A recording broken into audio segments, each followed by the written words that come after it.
Kərbəla böyük bir fəlsəfədir. Kərbəla mənə görə tək matəm deyil, Kərbəla böyük bir ideologiyadır.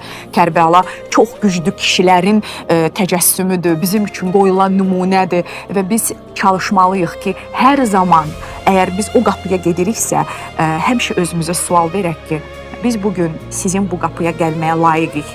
Sizin bu elədiyiniz şücaətin qabağında bizlər neyniyirik?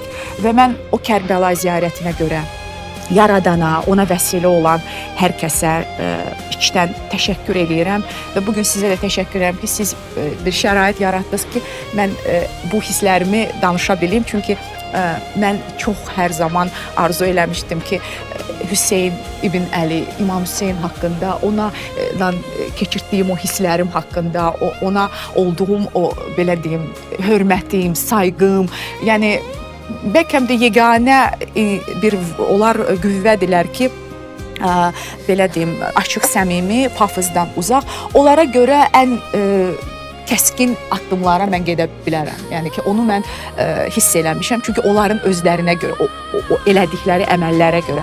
Kərbəla mənim həyatımı tamamən dəyişdi.